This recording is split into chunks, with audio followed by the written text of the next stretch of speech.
Welcome aboard the Pilot Money Guys podcast, where our mission is to help professional pilots build and protect wealth on their journey to financial freedom.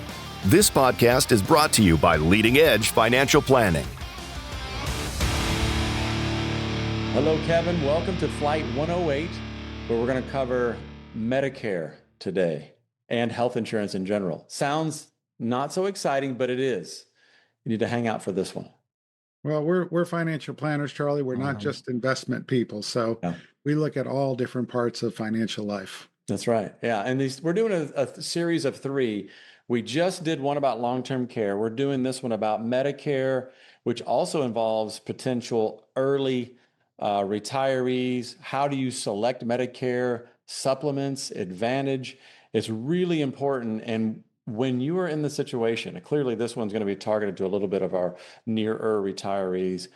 But like we talk about in this podcast, when you're the one in the situation, like my dad has been and your dad has been, it is very important and very interesting, not only from the financial perspective, but from the stress of, does my doctor qualify? Is he or she in out of network, and what does all that mean? So it very, very important, I guess, is what I'm trying to say here. So yeah, and also quitting early, which sometimes is exciting. If you quit early, sometimes you have to figure out the healthcare puzzle.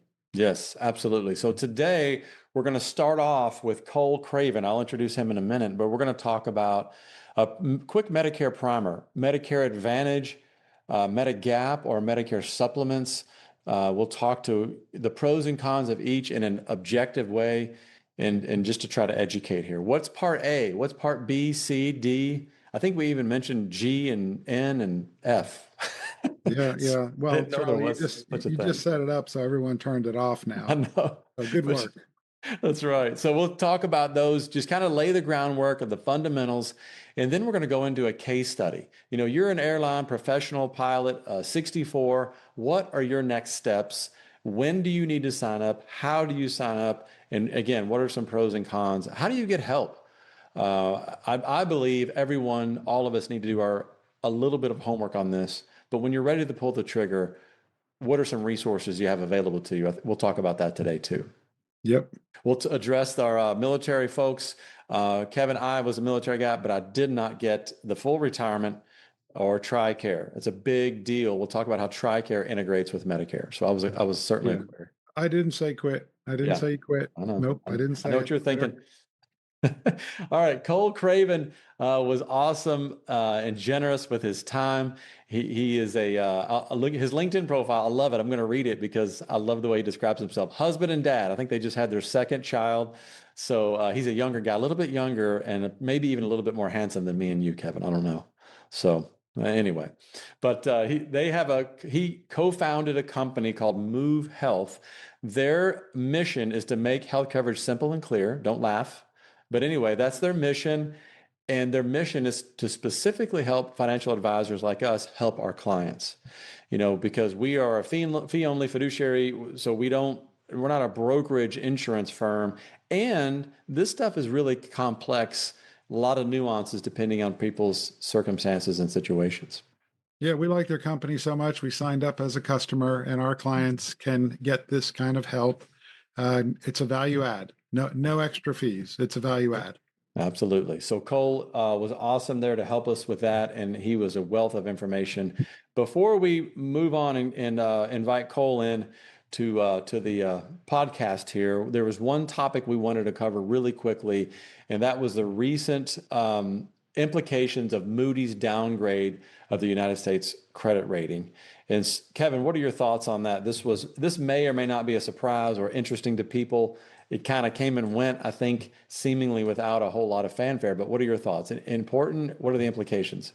Yeah, I'll just say this, Charlie. Since I've been in this business, the boy who cried wolf keeps crying that the U.S. government debt is going to become a problem. And I think it will happen someday. I think it's going to become a problem if we don't fix this. But with the politics these days, everybody uses anything as a weapon, and so I think that's part of why pilots are hearing this. But Charlie, sincerely, I have some concern about buying a 30-year Treasury bond right now only because you could lose a bunch of money in a bond, a 30-year bond. And what I mean by that is if you don't hold it for all 30 years, and I might not have 30 years left, Charlie, I might lose money in the short run because if investors around the world, as well as in our country, want to buy a 30-year bond, they might ask for 8% interest or 9% interest or whatever. Right now, they're asking for a little over 5% interest, and that has gone up in the last number of months. So it's one of those things that's concerning. Look at it before you buy long-term bonds. I would just say long-term treasury bonds. I would just say make sure you're comfortable with holding them all the way to the end if that's what you're doing with them.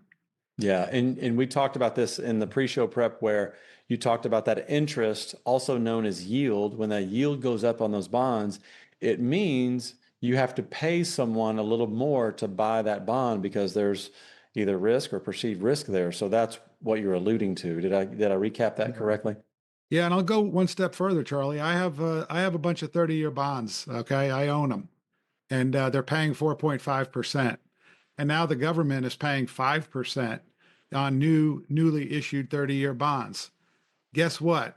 My bonds are now worth less. People are going to pay me like maybe 15-20% less for my bonds because they can get a higher interest rate by buying the new ones, and they're all the same. So that's really the danger is your statements can show that you've lost a tremendous amount of money on the bonds because other bonds are offering more interest. Yeah. Yeah. And to zoom out a little bit, Kevin, you started to talk about, the debt deficit, some of those concerns. And again, everyone has been talking about this for a long, long time.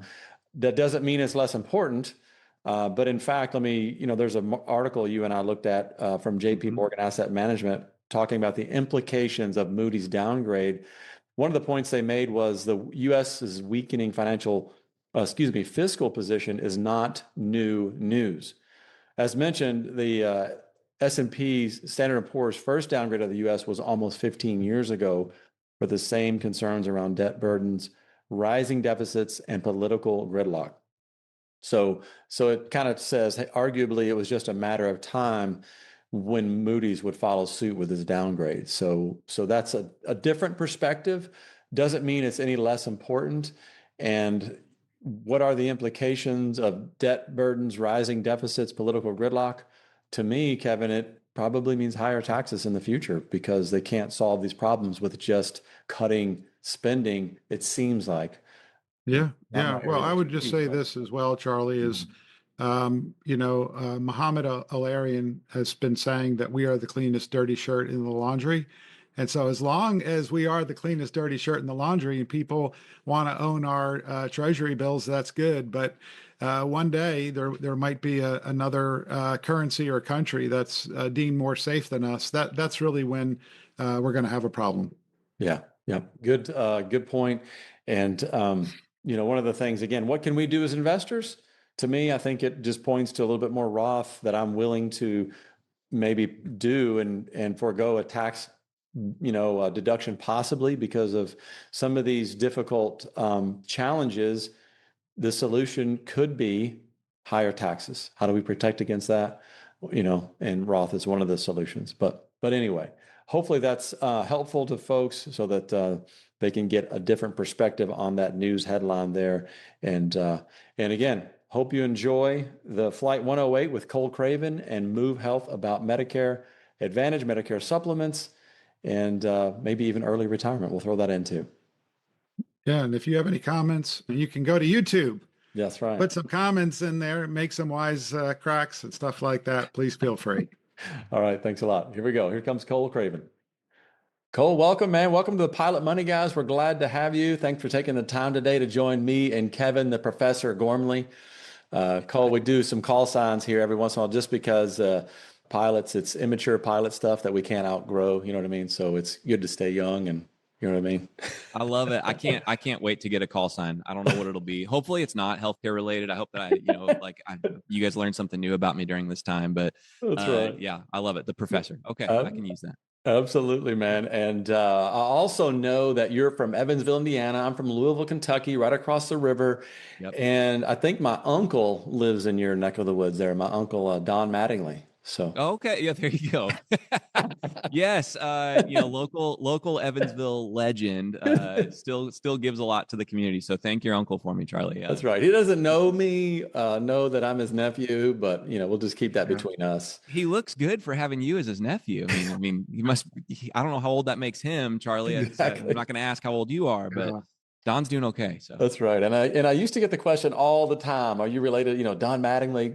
Nobody knows Don Mattingly anymore. Kevin knows him because he's from the Northeast, and Mhm. Don Mattingly was a famous Yankees baseball player back in the day when I collected baseball cards. And That's so, right. Yeah. but yeah, Yeah. less I'm in known. the South now, Charlie. I don't talk about the Yankees at all. That's right. Usually persona non grata if Yeah. I mention the Yankees. So That's true. Yep. Awesome. Awesome. But Cole, again, thanks for joining us, man. We appreciate it. And you're going to add a lot of value to our audience today because we're going to talk about healthcare, mainly in retirement. We might talk about some scenarios where your firm is able to help people pre-retire or retire early with knowing their healthcare options. But you co-founded Move Health, and now you're the head of growth. Yep. So, Cole, can you start us off with what is Move Health? Why did you all, how did it get started? What's the why behind Move Health? Yeah, of course. So our mission statement is to make health coverage simple and clear. We think that in the Kevin's like you're up against a big mission. yeah, no, Uh that's a great mission. I It's love it. lofty. we I think that healthcare changes are at an all-time high and healthcare literacy is at an all-time low. I think that in our space the only constant is change, as some people would say. And I think that there's a lot of folks that have been high performing professionals. Maybe they were pilots, maybe they were engineers, maybe they were doctors. But when it comes to health insurance and Medicare, they still know nothing, right? And so it goes back to the making health coverage simple and clear. It goes back to why we started it. Part of the reason we started it is because of my in-laws. And the story is really quick, but my in-laws were 59 years old. We had just told them, hey, you guys are going to get a grandchild this year, and this was 4 years ago now. I've got a 3-year-old and a 6-month-old at home, and so about 4 years ago we told them, hey, you guys are going to have a grandchild. My mother-in-law immediately quit her job. She said she was going to do that. We called her bluff and she did it, right? So she retired. My father-in-law was a fast follow, sat down with his advisor and said, hey, what's health insurance going to look like, for us? We know that the dollars are good. The kids are through college. The house is paid off, all those things. And the financial advisor didn't have a great understanding of what that was going to look like, right? And what those costs were and what the, risk associated was. And knew a lot about the other types of insurance, long-term care, disability, life insurance, all those things, but didn't have a great grasp on health insurance and Medicare costs. And told my in-laws that health insurance in Evansville, Indiana, for a couple that's going to retire on a Evansville, Indiana type of income, that it was going to be $30,000 a year. And my father-in-law, pretty famously, I need to get a bumper sticker that says this. He said, I don't hate my job that much. I'll keep working. Mm-hmm. Right. And so we started to do some research as Move Health. And we said, before we even started Move Health, we started doing some research and we said, whoa, there are 40 million people between 55 and 64, many of which would love to quit their jobs and retire, many of which are financially ready to do so. But health insurance is that one thing that they do not understand. It's the thorn in their retirement plan side. And so they're going to wait it out until Medicare. And then we'll talk more about Medicare during this conversation, but they don't understand the Medicare either, right? And so our goal is to make it simple and clear, break it down to lowest common denominator, teach people how things work, do it in a way that makes sense, right? And that's a lot of people will say that they are doing that, but we really truly live it out day to day and get to hear a lot of cool stories. So predominantly we're working alongside financial planners, folks that are guiding people through retirement or big life transitions, like a move to Medicare or a move to entrepreneurship, what have you. So that's a little bit about Move Health. Hopefully that's helpful, guys. Yeah. Yeah. Go ahead, Kevin. Charlie. Yeah, so I'll just say this, Cole. So a number of times I've had clients that all of a sudden they're 64 years of age and they'll contact me. And as a financial planner, I always get that terrible feeling. Oh my gosh. We got to talk about this. This is hard. What do I do? Where do I start? And I do some research, and it's really hard to figure it out. Yep. But what I wanted to say, just so everybody knows, that we have, I guess, partnership or whatever the right phraseology might be with your firm now to help our clients and help pilots, other professionals to get healthcare. So I just wanted to put that forward, Charlie, that there is a disclosure there that we're rooting for Cole and his team as well, because we're rooting for our clients to be able to get good healthcare. Yeah. I think that's a key piece of the puzzle for sure. And I think, you called it out, Kevin. Most advisors do not want to have the Medicare or health insurance conversation, because I'm the same way. I don't like talking about things I don't know a lot about, especially when, someone that trusts me wants to talk about them, right? And so, advisors were lacking this resource in, hey, we need someone who's on top of it all the time with the latest, updates and health insurance and Medicare and all those things that can actually guide our clients and help them to improve their healthcare literacy. Our biggest vote of confidence is when an advisor's client comes back to the advisor and says, man, this was awesome. Thank you. I'm so glad that I had that conversation. I learned something that I didn't know, or I feel much more confident. So that's the end goal for everything that we do. Absolutely. Yeah. I'm with Kevin, Cole, where we just, we just got tired of saying, hey, you're going to have to find some help in this specific area, saying that to our own clients, because it's even different in, I think, state by state. There's some nuances there, and just keeping up with it from our end was not feasible. So we're glad to have you and your team to be able to help our clients. And I know you help a lot of other people as well. So we're excited about that partnership, as Kevin said. But today we'll be talking about some scenarios. We're going to address, hey, what's it like? I'm a captain at my airline. I'm 64. We're going to cover that case study to talk about some of the planning items that need to happen there, and maybe a couple other, like we talked about. Maybe, hey, I want to retire early. Let's don't let healthcare be, the one that stops you from retiring early, for sure. So we'll talk about some things that you and your team have done in the past. But can you help us first just lay the groundwork for Medicare? Just a quick primer. I mean, it is confusing, and like you and I talked about on the pre-show, you could talk to this for 2 hours. So do your best to give us the foundation, and then we'll hit some of the more detailed nuances, maybe in the case study. Cole, give it a shot, man. Just help us to understand where we are, what we're starting with. Yeah. So, most people that meet with us, they get what's called Healthcare 101, right? So I'll give you a very abbreviated version of this. I'm not going to be called the professor by the end of this, but a very abbreviated version would be that, it's important to understand how folks access health coverage in the United States historically and up to date. There's 330 million, roughly, maybe 335 million people in the United States population. 50% of those people get health insurance coverage through a job or through a spouse's job or through a parent's job. So most people, 50%, get coverage through an employer. So this would be an airline that may be offering benefits as a full-time employee. So that's 50%. There is a 15% grouping that get coverage through Medicare. Medicare is a federal program started in the 1960s that started out and said, hey, when people hit a certain age, we're going to make certain that they don't have to pay for their health coverage, right? Or they're going to have, health insurance assistance, and they shouldn't have to cover that burden for the rest of their life. So we've got Medicare in place. Medicare is for folks that are over the age of 65 or have maybe become disabled prior to 65.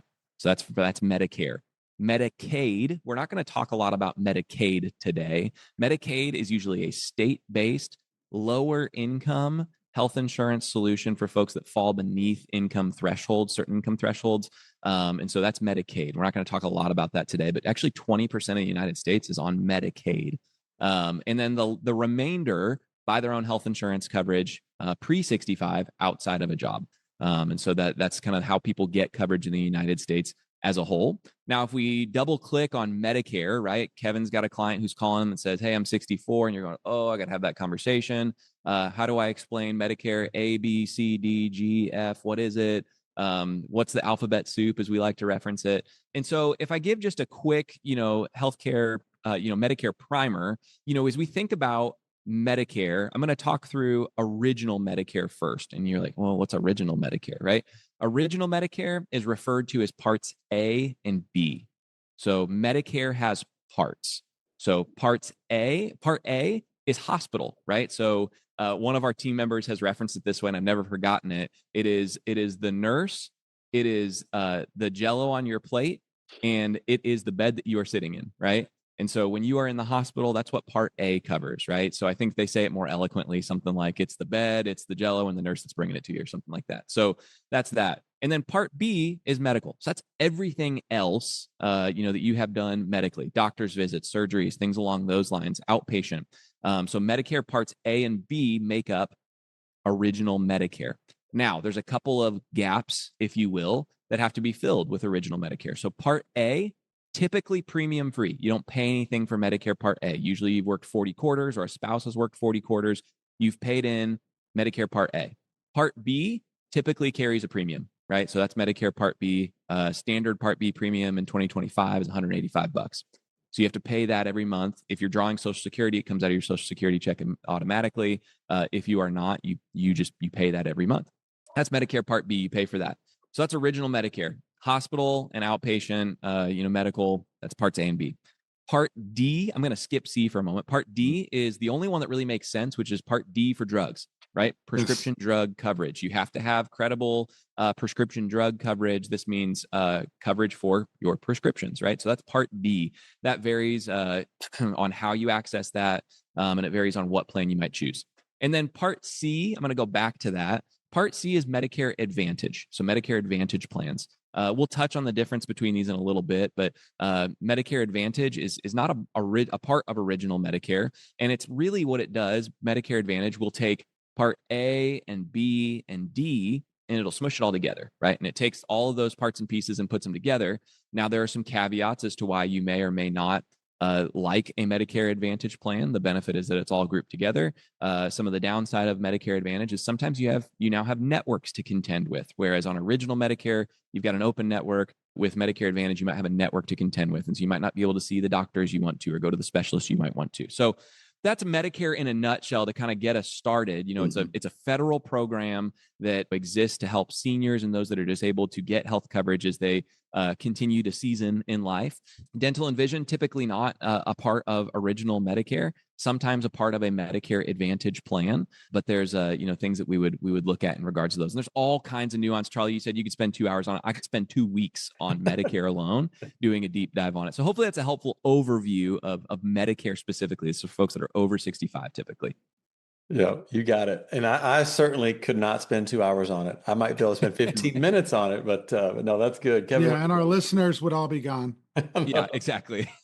Yep, absolutely. And like you said, we'll cover some other things because I'm particularly interested in fact, I just went through this with my father a few years ago where I was trying to help him do make the right selection.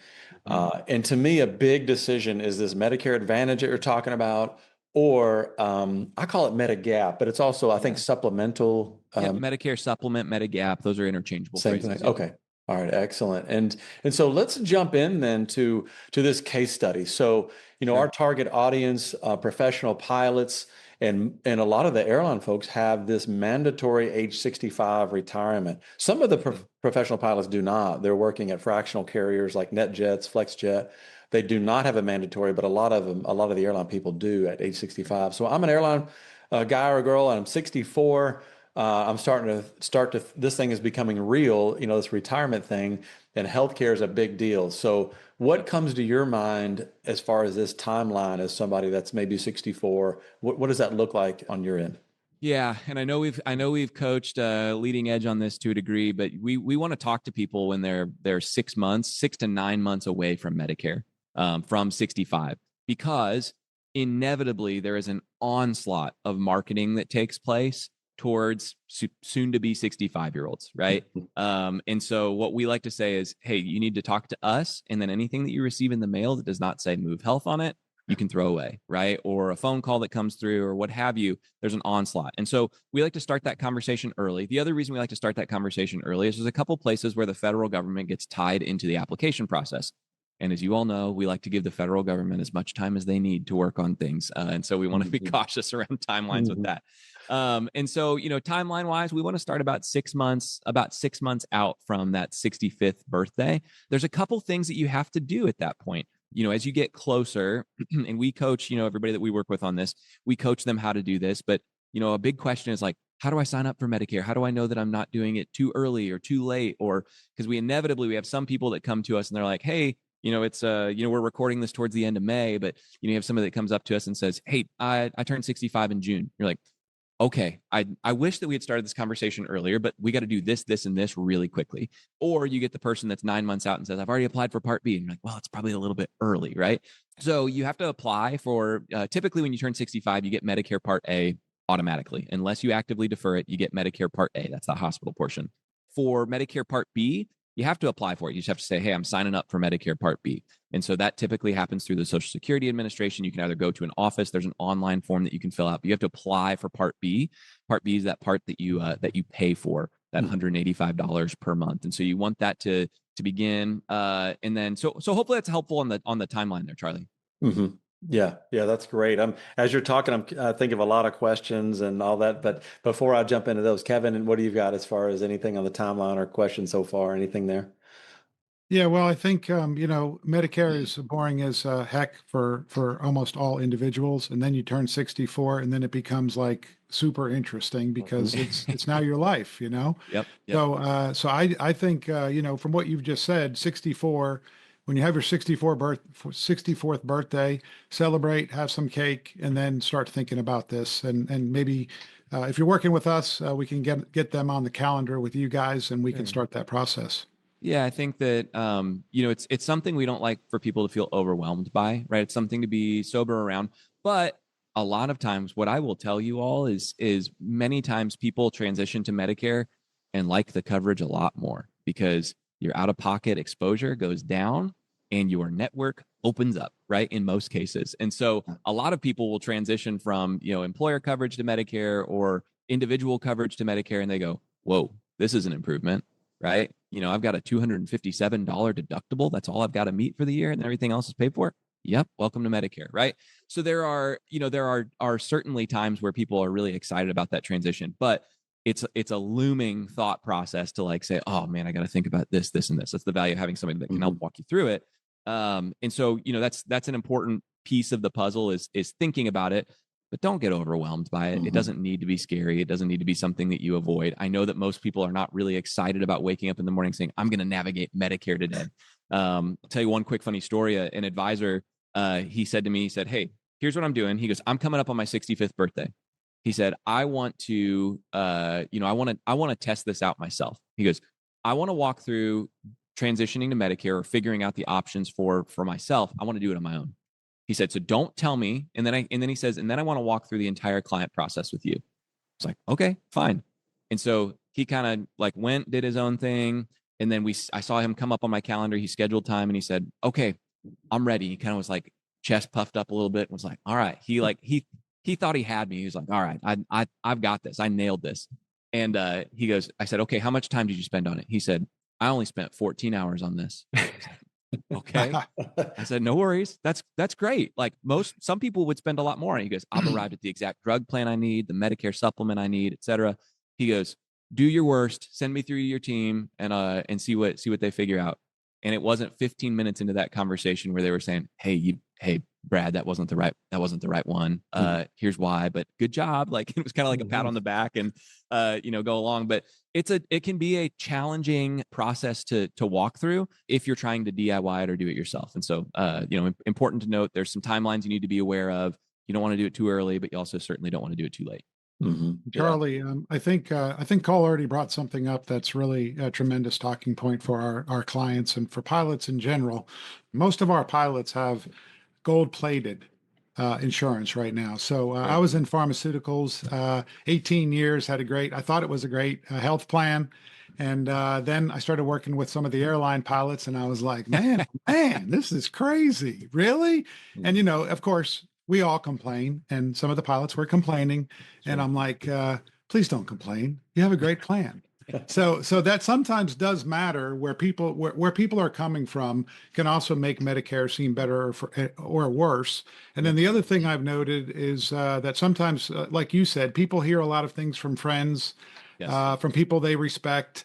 And if somebody does have a bad experience, they immediately think it's bad. If they have a good experience because the person had no insurance before, sometimes they go in with a positive opinion. So I'm just curious, what kind of opinions have you had with people coming into the conversations with you? Has that been an issue of what they currently have? Yeah, I think everybody views the world through the lens in which they see it, right? And so they're looking at it through their lens. There's a ton. You called it out, Kevin. It's a great call. Like you could be playing pickleball with your friends on the weekend, and they're talking about how much they hate insert carrier name here, or how much they really enjoyed insert carrier. Most of the time, it's how much they hate it because you usually don't talk about the things you really love, especially when it comes to your health coverage. But there's a ton of personal bias that's built into it. And what I will tell you is, if we're talking about Medicare specifically, it's a very unique conversation to the person that needs the coverage.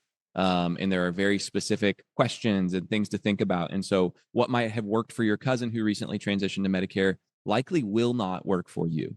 And so it's important to note that there's not a blanket one size fits all approach.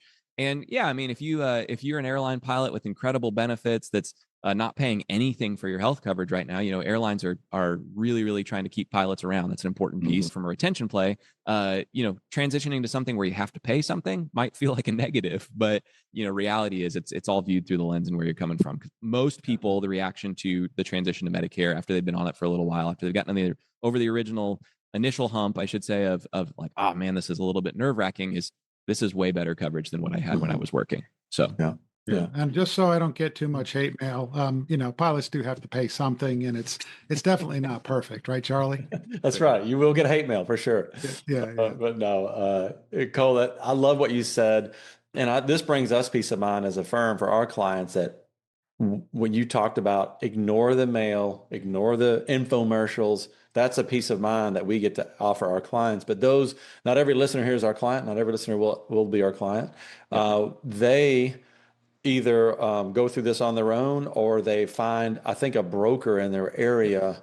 Yep. And so what do you talk about for those people? How do they do that? Again, I don't know if I would do this on my own, because kind of like you referred to the other advisors. So somebody's going to have to go seek some help probably, would you say? Yeah, I mean, it depends on the person, right? So there are times where we fix Medicare oopsies, right? Yeah. There are some important decisions you have to make right when you make the transition to Medicare, and this, and so we always want people. If I could help every single person transition to Medicare in the United States, I would, because I think that we do it in just a way that really makes it easy for people to understand, and it's also, I think, as we think about brokers or agents or things along those lines, make certain you are working with someone who has your best interest in mind. There are brokers and agents, and this is not speaking disparagingly of all, but there are some that are in it for the wrong reasons, and they will put you into a plan just to earn a dollar and things along those lines. And that's not how we do things at Move Health. In fact, the folks that are on our team that work directly with clients are W-2, salaried, non-commissioned team members, because we want to avoid any of that conflict of interest, if at all possible, on, hey, you should enroll into this specific plan with this specific premium, this specific carrier. We want to make certain that people are making informed and objective decisions when it comes to their healthcare.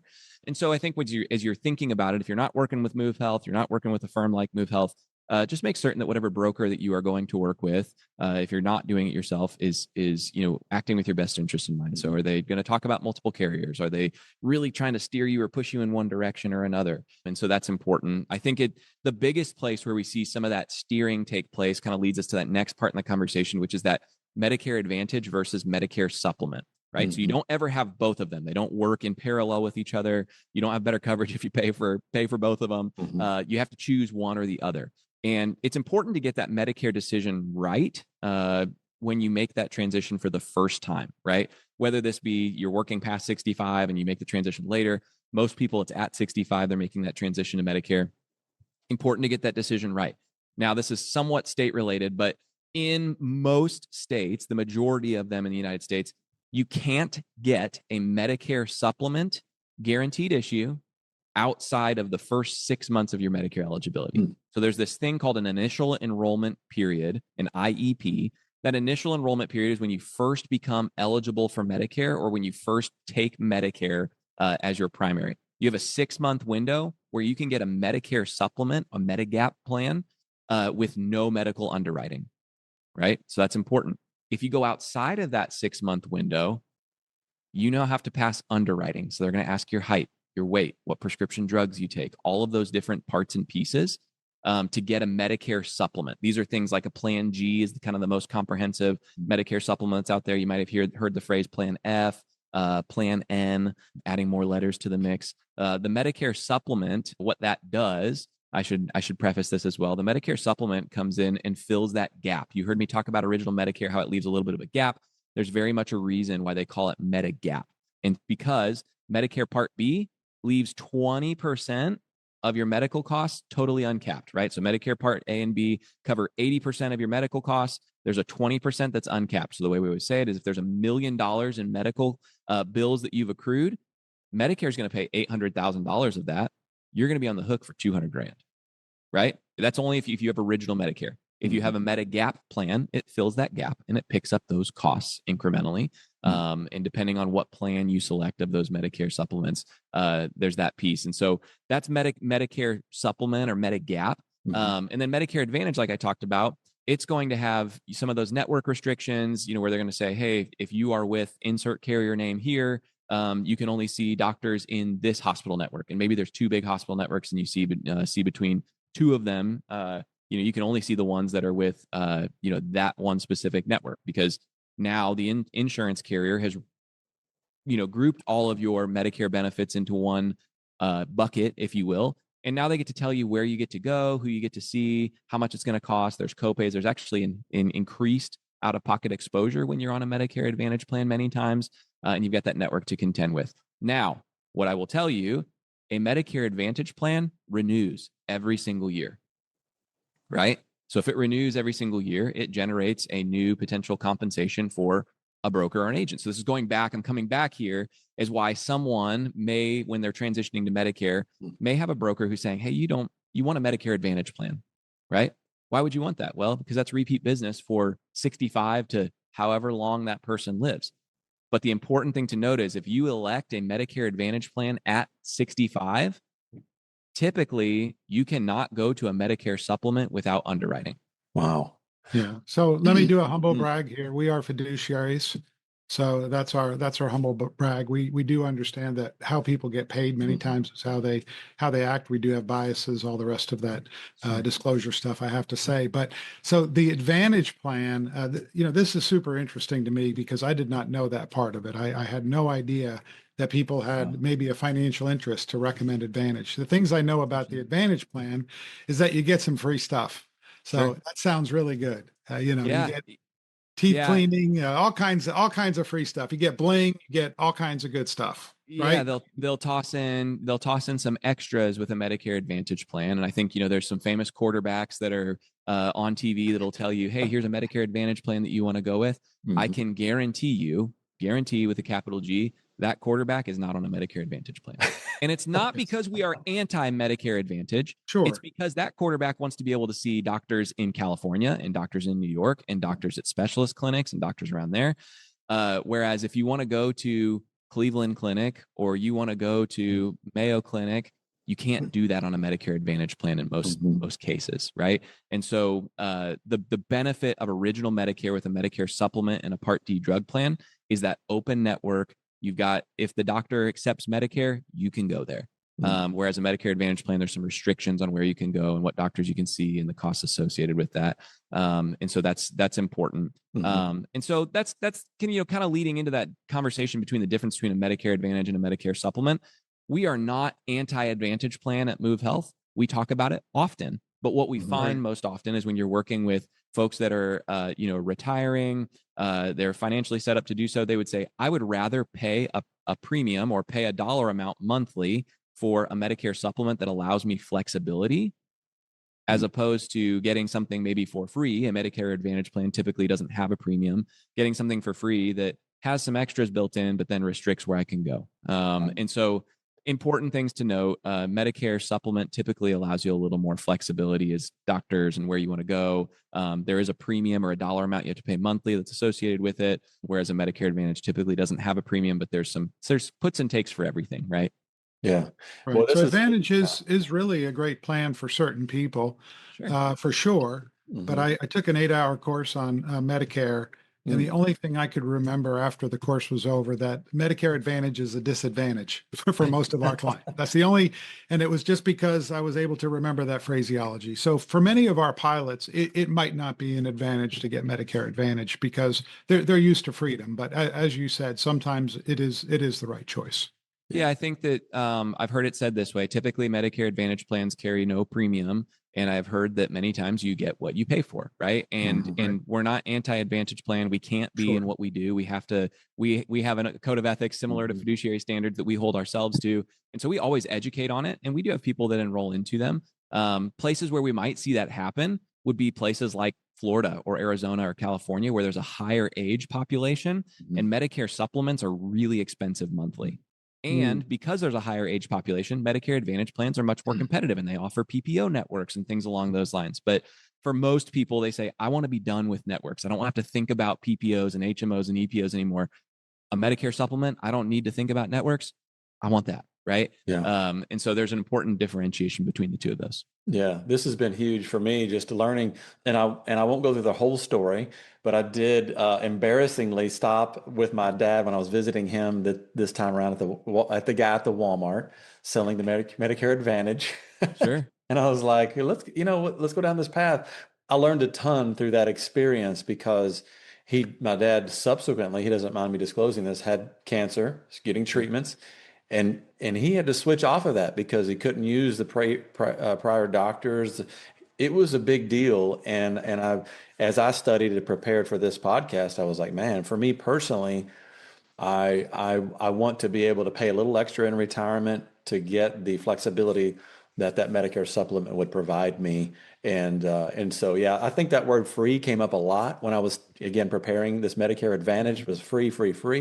But what they do is they just take the amount that you would normally pay for Medicare Part B, and that goes to the United Healthcare or Humana, right? It's not. Well, you're still paying your Part B premium, so you still pay that. Yeah. You just don't have a premium for the plan itself, and so the federal government subsidizes a portion of that. That was part of Medicare Advantage, came into the mix in 2006, and there was the phrasing of you can keep your doctors and things along those lines, and so. You called out something, Charlie, that I think was important there as well, is if they start their Medicare journey at 65, we'll say, with a Medicare supplement or a Medigap plan, and they want to try a Medicare Advantage plan, you can actually do that. There's a provision, a federal provision called a trial right.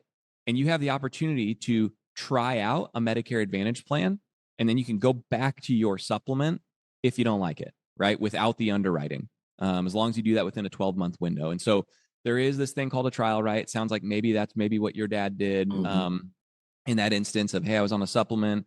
I wanted to try a Medicare Advantage plan. I tried it, ended up with some stuff, didn't end up liking it. I'm going to make the transition back. So there is a thing called a trial right as well. But there are people that we work with that have already made the transition to Medicare. They've been enrolled into a Medicare Advantage plan at 65, and they say, hey, can I make the transition back? Can I make the transition to a supplement? We have to say, like, no, I'm really sorry. You're not going to be able to pass underwriting in order to get yourself there. After a couple of questions. And so super, super important to get that decision right and make certain you're making an informed decision from the jump. Yeah, that's good. That's good stuff. Go ahead, Kevin. Yeah, the final question I had is, and I dealt with this with my father. We all have issues with family. So so my dad said, "Why would I get all this fancy insurance? I'm healthy." When you're 65. So how does somebody think through, like, I'm going to continue to get older. I'm going to have some more medical problems. Does it matter what your current health status is, and how do you go through that? Yeah, so Fidelity does a study every single year on healthcare costs and what to budget. And so I think the most recent one that came out, and it's a little bit different between a male and female, but a male should expect to spend $330,000 from 65 on in healthcare costs. That's what should be budgeted. Wow. Right. And so as you think about that, you go, man, you sure? I'm 65. I'm healthy. I play pickleball 5 times a week. I'm using pickleball, but I'm at the gym 5 days a week. I've got a great hobby, etc. But insurance is exactly that. It's for life's unexpected moments. You don't carry auto insurance. You don't buy auto insurance after you've gotten in the accident, right? You have it beforehand. You don't buy auto insurance when the tornadoes, or homeowners insurance when the tornadoes barreling down towards your house. you have it beforehand and you know that you're protected, right? And so, insurance is one of those things. It's really unique in the sense, and here's a tweetable moment, Charlie, if you need one for the show, is insurance is unique as it's the industry where both parties hope they don't have to use it. Right? The person who's providing the insurance and the person who's buying the insurance, neither of them hope they have to use it. But that's exactly what it's there for. And so what we tell someone is like, hey, similar to you all in financial planning, we don't have a crystal ball. We don't know what's going to happen, right? We don't know. We didn't know that, Charlie's dad might have a diagnosis and has to navigate that and figure that out. We don't know what's around the corner, and we've all seen it happen. And so we just want to be really, really mindful and sober about that as we make that transition to Medicare. You don't have to buy a whole bunch of fancy stuff and all the bells and whistles. We just have to make certain the bases are covered and that we're planning for things. Yeah, that's good. That's good. That's really, really important stuff that, again, I went on a journey myself. Just, Kevin, it sounds like you did with your dad. But, back to our 64-year-old client, and you talked about the timeline. We talked about that big choice, almost like the fork in the road there as far as the Medicare supplement versus Medicare Advantage. And then a lot of our folks, I would say almost all of them, have this problem where their income, it could be as high as 500,000 or more, at age 64, and then at age 65 in one day, it could be 50% of that. And so now we've had these huge Medicare premiums. How does someone solve that challenge, if it's solvable at all? Yeah. So we talked about earlier when we talked about original Medicare, there's a standard Part B premium. I said standard, right? That's like, you don't get anything extra. I'm going to talk about this here, but standard does not mean it's different than, you can't pay more and get premium. But some people do pay more for their Medicare because of the IRMAA, and that's the income related monthly adjustment amount. And effectively what IRMAA says is, hey, you made $500,000 2 years ago. So Medicare looks 2 years back. You made $500,000 2 years ago. Man, you did really well for yourself. Well, guess what? You get to pay a little extra for your Medicare because of that. Congratulations on doing well for yourself. Here's a little extra you get to pay. So that's that's a big piece of the puzzle. Is many times people will say, hey, I'm 64 and a half. I'm getting ready to retire. I had a good year, and made $500,000, $600,000, $700,000. And now I'm going to make $180,000, right? Or now I'm going to make, $250,000. What can I do to reduce my IRMAA? And so this IRMAA says, hey, based upon your income from 2 years ago, you might have to pay a little more for your Medicare Part B premium and Part D. And so with that, IRMAA comes along. You can appeal IRMAA if there's a significant change in income, right? So if we go 2023, my income was $600,000. In 2025, my income is going to be $180,000. Okay, we can appeal that. There's a form called SSA 44 from the Social Security Administration, and that includes a couple of different reasons that you could appeal IRMAA to have it removed. One of those being the most often that we see is work stoppage, right? People retire, they stop working, they stop earning as much as they did when they were in their working years. And so you can appeal that, and you can actually have that IRMAA repealed. And so, Kevin, I don't know if you had some numbers pulled up to just kind of walk through, illustrate that's, different tax filing statuses, and different income thresholds and brackets will actually dictate how much you pay for your Medicare. Yeah, Cole, thank you. Charlie knew the form number, by the way. I've heard him quote it before, so that's something he knows. One of my favorites. Yeah, one of his favorite forms. Actually, we've had successfully most of our clients, all of our clients that have appealed because they're retiring have all been approved. I think, Charlie, still 100%. Is that true? Yeah, I'm not sure, but we have had some success, those that have tried it out. But it's just one of those strategies, or how do you do it is the question. We've had people drop it in a mailbox outside the Social Security office, just all kinds of different ways to do it as far as being successful. But go ahead, Kevin.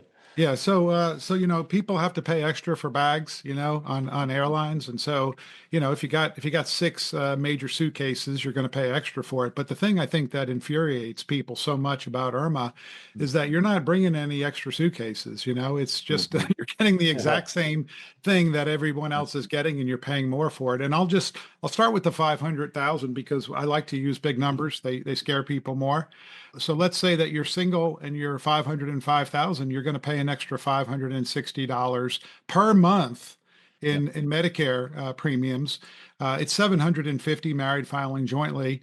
Again, it would be 560 per month per spouse. So Yep. that's the other thing that sometimes people are like, what? Yeah, Yeah. it's extra $1,000 a month, $12,000 a year, and Yep. again, you're not bringing any extra bags. So that's the thing that can infuriate people sometimes. Mhm. But what we see, Charlie, more so is the people that are going to do Roth conversions, Yep. and the Roth conversions, that starts at 246,000. Your Medicare goes up $329 per month per person, married filing jointly once again. And so that's something that we've really had to manage with clients that are doing Roth conversions, maybe a military pension.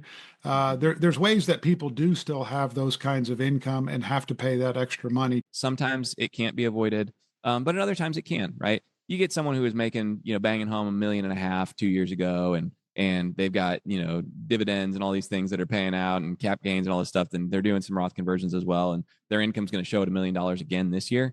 They're not getting an IRMAA appeal approved, right? If your income is high and is going to continue to stay high, you're going to continue to pay that income related monthly adjustment amount. It's for the people that their income is going to drop. And I think the other thing that's important to note is we think about IRMAA. You talked, Kevin, about the largest, the largest bucket and the highest expense that people might pay, that $560 per month. Most people don't fit into that, but those that Sure. do, any adjustment downward is a win, right? So Right. even if we don't remove IRMAA entirely and get back to the standard Part B premium of $185, any reduction in that IRMAA is a win through an appeal. And so we have to remind people of that, but it is one of those things that is infuriating where it's like, hey, I did really well for myself working. I paid more in taxes than the average bear throughout my entire working career. And now I get to pay more for my Medicare, but I don't get extras because of it. What's going on here? What gives, right? It goes back to that phrasing of like Uncle Sam will always get his. There will be ways you figure it out, but IRMAA is not something you need to fear. It's just something you need to plan for once again. Yeah, and just to summarize there, we have seen success with people getting a letter from the airline because they need that to show that work stoppage, aka retirement. Sometimes if you have a military pension, you need to show that record. We've drafted letters before, showing that, hey, this is the income that this person can receive or might receive in retirement. And we've had people, again, with the form 44, SSA 44 you talked about, literally people have said they told us to drop it in the drop box outside our local Social Security office, and that was the most effective way to do that. So I mean, it's pretty amazing. You think about dropping it in a drop box, it's like, oh, okay, but yeah, we've instructed people, depending on how pressing it is and all those things. We've instructed people to just walk into their local Social Security office. We tell them to get plenty of vitamin D, to see some sunlight, do something that you really enjoy beforehand. This local Social Security office can sometimes be a bit of a bummer, but all of that to be said, they're great people that work there, but walking in there and actually handing them the papers, that's the surefire way to make certain it hits the right people's hands. Absolutely. Yeah.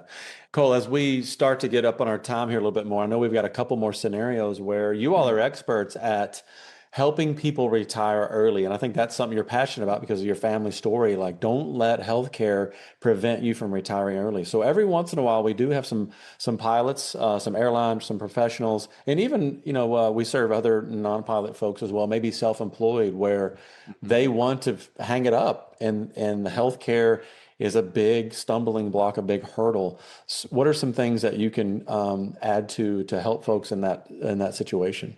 Yeah, for sure. So I'll go like record scratch, right? We're making a transition. We're no longer talking about Medicare now. So we're pausing, not talking about Medicare. I like to make certain that disclaimer is there. We're not going to talk about pre-65 health insurance, right? So early retirees, a lot of people, like we talked about, 40 million between 55 and 64 would love to retire and quit their job. Our name, Move Health, very intentional, helping someone to make a move in life. I've gotten to watch my in-laws after retirement spend time with grandkids, pick up new hobbies, and just like enjoy life. And had they not known me, had they not known, about what health insurance, could look like for them outside of a job, I know for a fact my father-in-law would still be working today, and he'd still have 2 more years punching the clock at the pharmacy. He was a pharmacist, before he felt confident retiring, going on to Medicare. And so super, super important. I know today, someone is getting advice from their financial advisor that's coming out of a planning software, what have you, that's just uninformed healthcare costs. And they're saying, hey, this is what my planning software is telling me as far as healthcare costs go. Maybe we should revisit this in a couple years. And the client's saying, yeah, maybe we should. Or they're hearing out of financial planning softwares, hey, health insurance is going to be $3,000 a month is what the software is telling them, plan for $30,000 a year. And then they go and look at their COBRA and they say, well, my COBRA is only $2,400 a month, when in reality, they might qualify for a tax credit on the marketplace, all of these different things. And so exactly to what you were saying, Charlie, of there are a lot of different ways to access health insurance outside of a job prior to Medicare. There are a lot of people that think I need to work until 65, or I need to work. The one I hear often from retirees is I want to retire before 65. I'm going to make it to 63 and a half, and then I'm going to take COBRA for 18 months. I'm like, okay, that is an option. Certainly, you could take COBRA, which is your previous employer's coverage, where you pay the full premium for it. But there's a lot of people that just don't have an understanding of you can buy health insurance coverage outside of a job. It doesn't need to be crazy expensive. Mm-hmm. You just have to plan for it. And there's some income manipulation and things along those lines that you can do to qualify for tax credits on the marketplace. But there's a lot of different, options, right? We could look on the marketplace. We could look off the marketplace. For someone, it's a really, really niche solution. There's things called healthcare sharing programs that you could look into that may be a fit. There's dental, there's vision, there's, all of these different things that you can kind of put together to find coverage that's really, really similar to what you had as an employee. But guess what? You're no longer shackled or whatever, chained to your desk, the golden handcuffs that people say. There's too many ways to access health insurance coverage in early retirement for it to be the blocker. Mm-hmm. Yeah. Nicole, we don't like to use the word income manipulation or words income manipulation. We like to say optimizing. Sure. Yeah. Manipulation sounds right. But you're manipulating for the good. Yeah. So maybe it's okay. Yeah. No, that was great. Thank you. Yeah. Exactly. And there's nothing, there's nothing nefarious about the phrasing manipulation in that sense. It's just that as a financial advisor, you can see a client's entire financial picture, mm-hmm. and you can say, hey, if we take from this bucket, we take from this bucket, we can keep our taxable income lower, and we can take advantage of these things called advanced premium tax credits on the marketplace, which can actually reduce our health insurance premium. And so as an example, my in-laws pay $11 a month for their health insurance right now. It's incredible. How do they do that? Yeah. How do they do that? Well, they worked with their financial advisor to keep their modified adjusted gross income low to take advantage of these things called tax credits on the marketplace, which are federally earmarked dollars.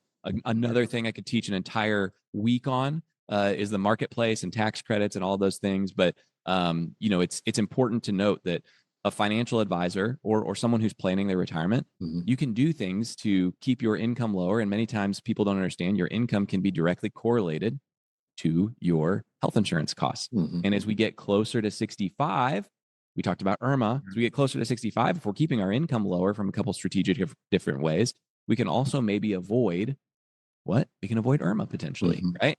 And so there's a lot of different ways to work that as we're thinking about the early retirement picture. Yeah, and I do use the word manipulation. I was just teasing. Manipulate for the good. Well, that's good, Cole. I mean, I think that's a relief to a lot of people listening to go, you know what, there are options for me. In fact, I left Southwest Airlines in 2020. I have private insurance, and so it's gone up a little bit, but it's for my family. I'll just say it's a family of 4, $700 a month. Not cheap, but still not something that would prevent me from doing what I want to do. You know what I mean? Whether that be early retire, transition, move. And I think if you looked at what Southwest was paying on behalf of Charlie for coverage for 4 people, it was a lot more than $700. It was $2,000 plus. Correct. Because I was looking at the COBRA premiums, like you said, and it was a lot. I was blown away, and that was for a high deductible. Mm-hmm. So, but it's amazing. But a last bonus question here as we wrap up. When we have a lot of military folks, airline military, they have Tricare. And so sometimes they get to retirement like, hey, what do I do? And how does that work, Cole, is for our military folks that have Tricare? Yeah, really, really good question. What I will tell someone that has Tricare, as we go record scratch, let's go back to Medicare quickly. As we think about how Tricare and Medicare work together. If you have Tricare and Medicare, don't touch anything is what we would tell someone that's Tricare and Medicare. There will be people that may come to you and say, hey, we can supplement your Tricare. We can do whatever. No, if you have Tricare and Medicare, you want to keep those things in place. And there's really no other reason for you to need to go elsewhere. Tricare and Medicare, as you think about it, kind of works like a Medicare supplement plan F, which you can't even buy on the market anymore. You have no out-of-pocket costs, and a drug plan all mushed together. So you get all the best parts of Medicare, all the best parts of a really strong Medicare supplement, but it comes in the form of Tricare. And so for those that are military that have Tricare, thank you for your service. 1, 2, don't touch your Tricare and Medicare. Just make certain that you roll with that. It's going to be excellent coverage for you. Yeah, that's great. That's great. We show that like in some of the planning where we talk about, hey, you don't need these other Medicare Advantage, you don't need Medicare supplements. And so that cuts their cost tremendously, which also happens to be one of the highest inflating costs in retirement. So I like to stress to our military folks, man, you worked hard for that benefit. It is very valuable benefit in addition to the pension, of course, but man, that's a big deal. And so I really like to celebrate that when we see it. And so I think it's a big deal. So thanks for confirming that, to give them peace of mind to go, hey, ignore the commercials, ignore the mailers. You're good to go. It's a tremendous benefit. So that's awesome. But for sure. Yeah. Kevin, what else you have? Any other thoughts on your mind? I know we could cover a ton more detail. What are you thinking? Well, like everything else in life, Charlie, something can seem overwhelming. It can seem boring. It can seem whatever. But when it becomes important to you, you can learn about it, and you will want to learn about it at that time. And companies like Cole's Move Health, they can help. I mean, and they will help. And we're excited to have somebody now in our corner, Charlie, to help our clients.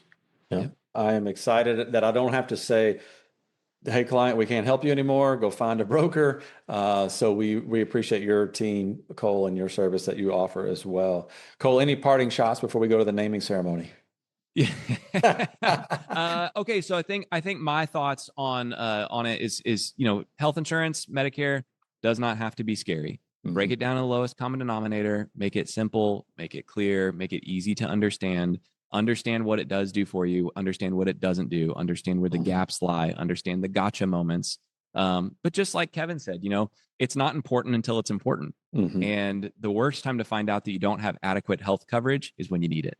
And so we prefer for people to understand how that works on the front end as opposed to on the back end of that equation. And so, I think this is not an infomercial for Move Health by any means. But I think just make certain that you're crossing your T's, dotting your I's when it comes to health insurance, Medicare planning. It's a multi-$1,000 a year cash flow decision that you are making. And so think about it that way. And maybe that reframes it for you. It's not just, I'm got to figure out what I do for health insurance. This is a multi-$1,000 a year cash flow, decision that I'm making with huge potential downside if I don't get it right. And so it's an important decision to get right. And to make certain that you're really thinking about closely, but you can also work with people that really understand it, are in it every day. And so thrilled to work alongside Leading Edge and working with pilots and working with all of your clients to help navigate these important decisions. Yeah, thanks, Cole. I mean, I love that summary as well. And I can just vouch for that with my dad's story. Not only were there cost differences, but it was emotionally traumatic going, hey, I'm on Medicare Advantage. This doctor can no longer cover my healthcare needs. I've got to go find different. I mean, that was very difficult emotionally as well as, the money parts as well. So big deal. And you're right. This is one of these, we've got a pretty young, audience, pilot wise, client base. Sure. And sometimes people go, that's, not for me. But man, when you're 64, you will get excited, like Kevin said, about getting this decision right, because it's a big deal. That's right. So, yeah. Well, Cole, thanks so much, man, for your time today and your expertise. It's been fun. Actually, I say that word, fun, to talk about this, which, some people are like, hey, how's that possible? But no, we appreciate it. And your expertise in thinking about call signs and things. I'm like, man, you said, hey, hopefully it's not healthcare related. We almost have to include doctor in there somewhere, because you're smart, you're helping. But I love University of Evansville's mascot, the Aces, man. So I think we're going to work in some, Kevin, you can veto or affirm, but Dr. Aces, Cole, Dr. Aces Craven, maybe we could drop the doctor if you really want, but man, I think it's awesome. I love, I mean, you just call me Ace. I'm good with it. I feel like I fit right in on Top Gun at that point. Pilots love when others are named Ace, right? Right, Charlie? It is a good one. Yeah. So I had something different. I had I settled with no flaps. No So flap. Cole, no flaps. Now the reason for that is there's a story. We're Okay. talking about pickleball, and knowing you over the last few dialogues, you are cool as a cucumber. Whoa. Yeah. And so I looked up synonyms of cool as a cucumber, and unflappable came, and then so I Unflap? said unflappable, no No flaps. flap. No flap. No Okay. flaps. All right. So You'll have to It's- break it down to me in another podcast where we talk about what no flaps in an actual, like in a pilot sense means. I don't know if that's I don't know either. I it don't know either. means I you're coming know in. it's bad if you're landing. That's It all I means you're know. coming in really fast on the landing. Let's put it that way. No flaps. Been there, done that, and when I wasn't supposed to. How about that part? There you anyway, but yeah, well, Cole, we appreciate it, man. We'll stick with Ace for now, and All then right. maybe next time we can give you the no flap, Kevin. Now, when you say we'll stick with Ace, I didn't vote on that, Charlie. Well, I'm just voting for you right now. I'm just Okay. All right. Well, you're the person in charge of the Get the podcast. hammer. Okay. But anyway, it's good. It's good. Thanks, Cole, so much for the time today, man. Again, really useful. We appreciate it. And so thanks for your time. We appreciate it. Hello, Pilot Podcast family. Charlie here. I just wanted to share with you something we've just recently developed. In the show notes, you're going to see the Pilot Wealth Index. We want you to check it out, give it a shot. It's a quiz, a short questionnaire that allows you to understand, are you on track? We have a lot of people that say, hey, we just want to know if we're on track. Are we where we should be at this stage of our flying career, airline career, whatever it might be? How am I doing? Am I close to my peer group? Am I behind? Am I ahead? We've developed some questions, some metrics that we think if you go through this and check it out, answer the questions, you will have a very good idea of where you stand.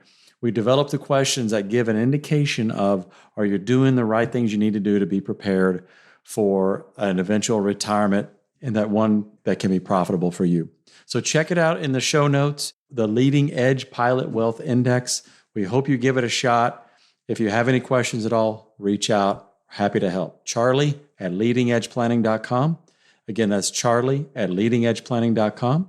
You can call or text me on my cell, 865-328-4969. Thank you very much. Thank you for listening to the Pilot Money Guys podcast.